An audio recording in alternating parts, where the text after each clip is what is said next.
I would like to ask, how do you feel, as somebody that has been in the PDP for so many years, that your PDP, the PDP that you say is recognized by the courts today, is endorsing a presidential candidate from the opposition party, and you people say you are normal PDP? So how do you feel in this amphibious PDP, where the head of the PDP is APC, the body is like PDP? Is it not an aberration to what people like you fought for? And secondly, you said Peter Obi came to meet you. Are you people good again? What did you discuss? Did he tell you about Kwankwaso? Yes, sir. Well, Oseni, my brother, thank you very much for this question. I want to say that the PDP problem is one that is very, very touchy to me.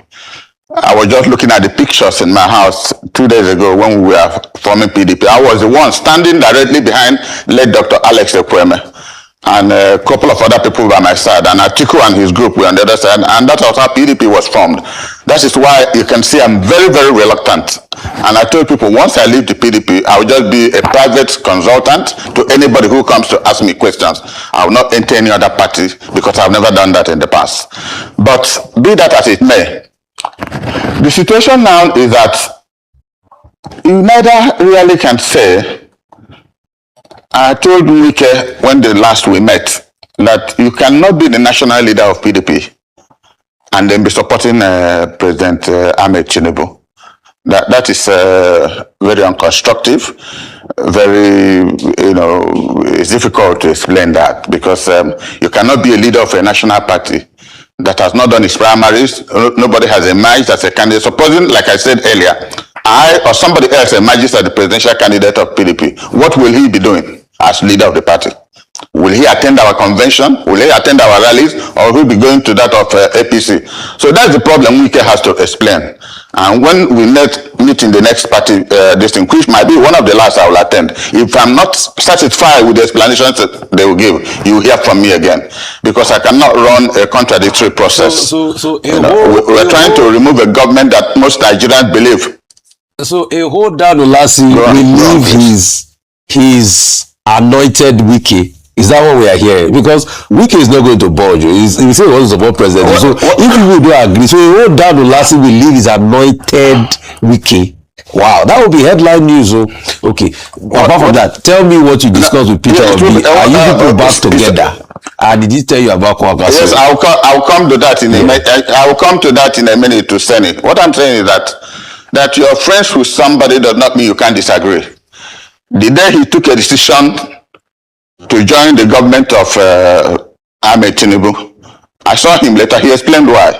I had said this on one of your interviews, that the resultant effect of the anomaly of the convention we had in 2023 at Eagle Square, Wike would have emerged as the candidate of PDP. But from what the then governor of Sokoto State did, after saying that he was running for the presidency, they conspired. He came back again to address the convention that is no more running, that asked all northern delegates to support Atiku Abubakar. That was when the crisis of PDP started. And that was how Wike went back to Port Harcourt and decided to do things his own way. So while you might have to discuss whether what somebody did is wrong or right, you will not tell him what to do. He has reached a stage in the political process of this country that he has an opinion. I have an opinion.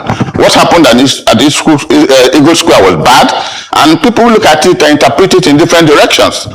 So coming to Peter Obi, each time he comes into Enugu, he comes to me. I've known him since I was chairman of the National Republican Convention when he ran for governorship in Anambra State. And since then, this year alone, he's been to my house about 4 times. And when I look at the party, when I started saying, I said the party, PDP has a problem. We're in faction. And I don't see how a candidate with credibility will emerge to stop Tinubu. And the process Wike is going through also will not help the system. So I don't see my party as presently constituted challenging Tinubu with Wike as national leader. These are part of the contradictions, which if I'm not properly informed and explained to, I will leave the party. And I want to be quoted accurately. Now, P2B has been doing consultations all across this country. 2 days ago, he was in Enugu to address students of the Coal City University. And from there, he came to my house. He just gave me about 30 minutes notice that he was coming. And I called a couple of my friends from top Southeasterners who were in town, and they came. We spent time with him. They asked him questions. And Oseni, I'll tell you, if you listen to P2B one-on-one, you have hope for this country.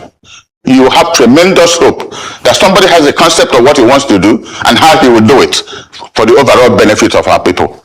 So I confirmed that he was in my house, and we had a brilliant discussion as usual.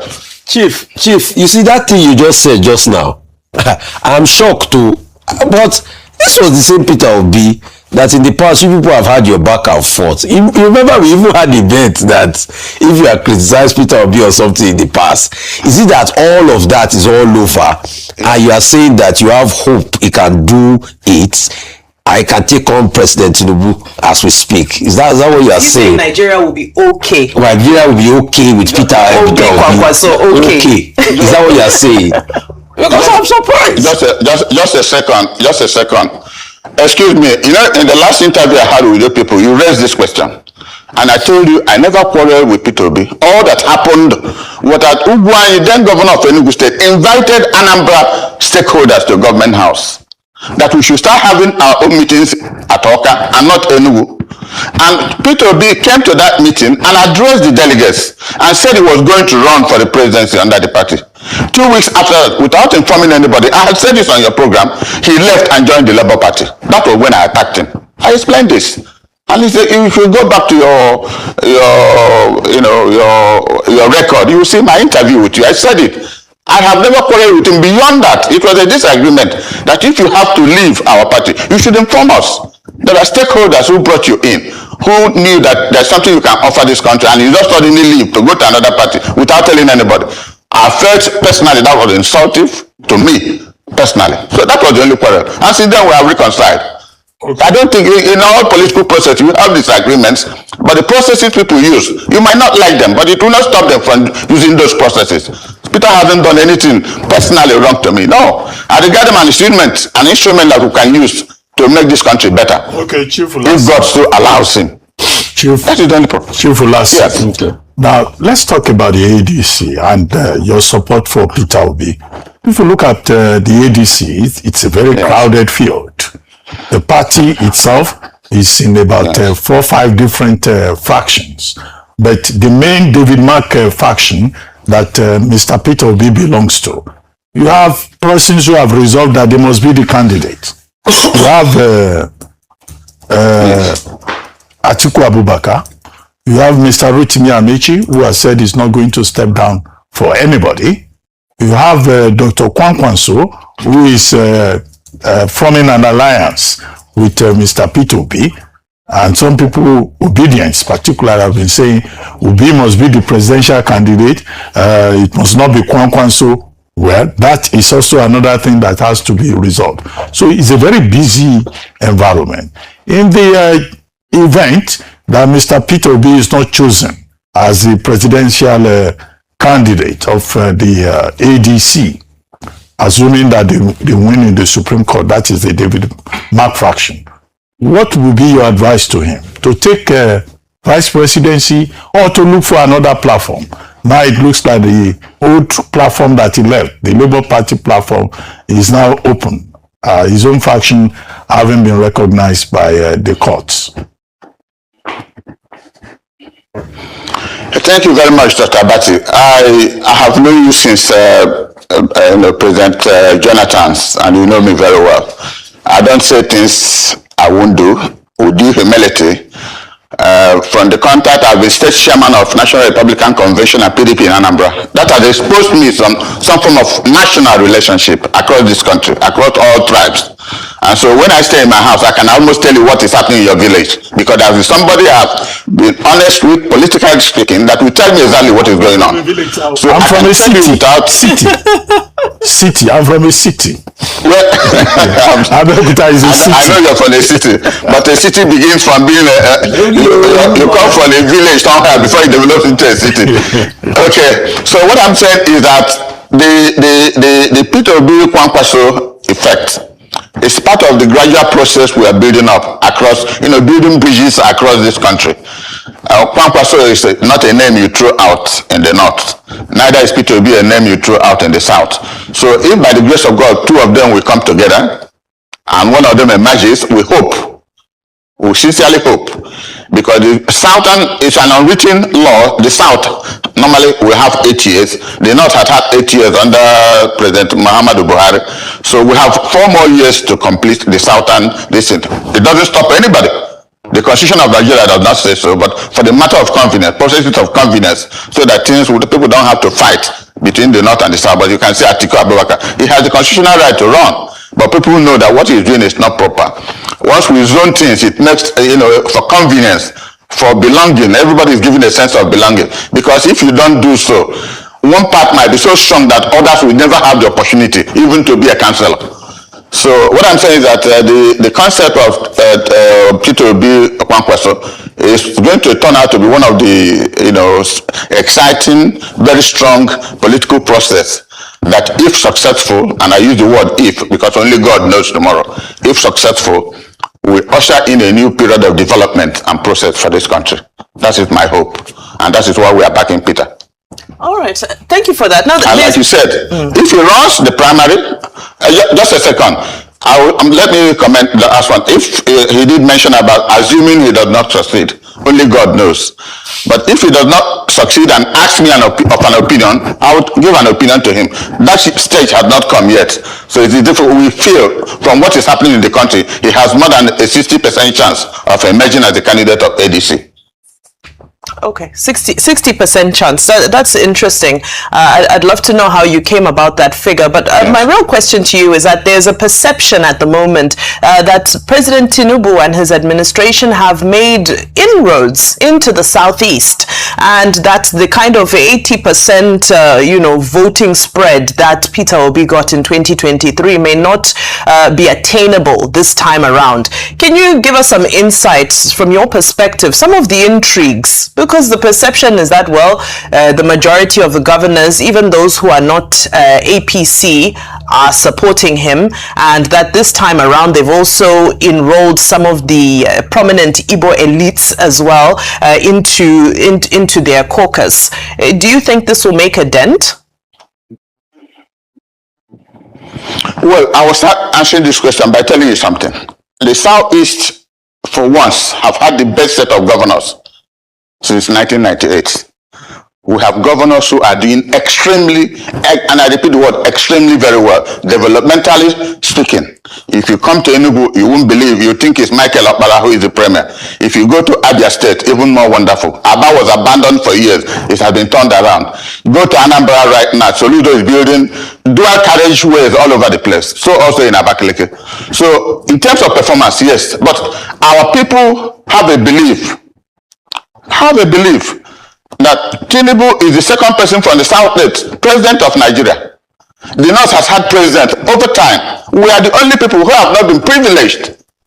Our contributions to the development of this country notwithstanding, I believe that if Peter Obi or any other person from the South-East becomes president of this country, first it will end the civil war. The concept of this civil war will be over. People will now have a sense of belonging that have been reaccepted into the Nigerian fold. That was why the civil war was fought, so that Igbos do not leave.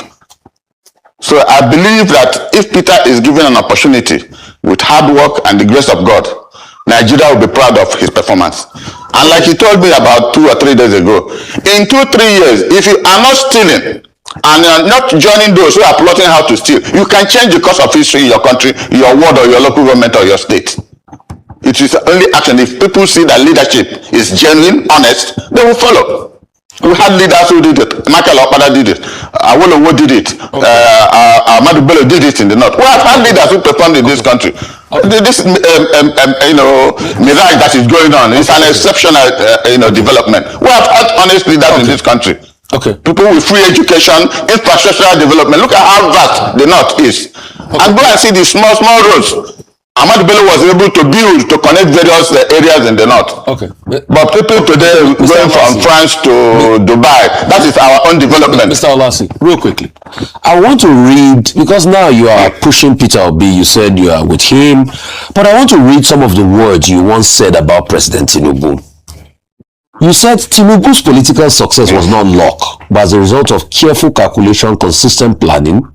You added that Tinubu is a very daring man. He is his own creation. He is a self-made man.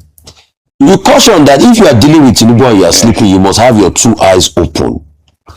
You also said many things about him, and you said he's a master strategist and a strategically thinking person. Yes. So the words of Dan Olasi about President Tinubu. Yes. Why is it that you don't want this man? Of mine. Can I comment on No, hang on a minute. No, hang on. Why is it that you don't want this man to continue in presidency and you want Peter Obi to take the presidency? You don't want this man you describe as master strategist and all this word. Why is that you don't want him to continue and you want Peter Obi? The words you have used does not indicate performance. That you are a master strategist doesn't make you a performer. I said that when Obasanjo was president of this country, every effort was made to take over the whole of Southwest, from whatever party, either AD or whatever name they answered then. We took over 5 states and couldn't take over Lagos. There was nothing that was not done to remove Tinubu. That was the reference I was making. That is not somebody you can wish away or in a beer parlor think that you just remove him. That was the explanation. I have made this explanation the last interview I had on this your station. That was what I meant. It's not somebody you have to sleep overnight to think of how to remove Tinubu. He's a very clever person, somebody who was governor for 8 years and remained aloof, watched Buhari president for 8 years and came back. Even when theoretically Buhari didn't want him to succeed him, he was able to organize the whole northern governors and became a candidate and won the election. So whether he's performing is what we will discuss, at the campaign period.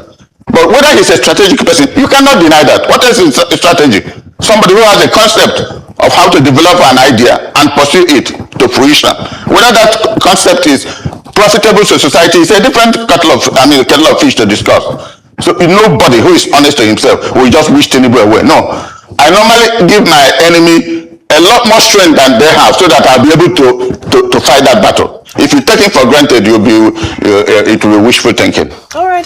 Well, very well said. I mean, we've heard all you said, and now we're all playing the waiting game as a number of things outside of our collective control first need to play out before we know what's next. But we thank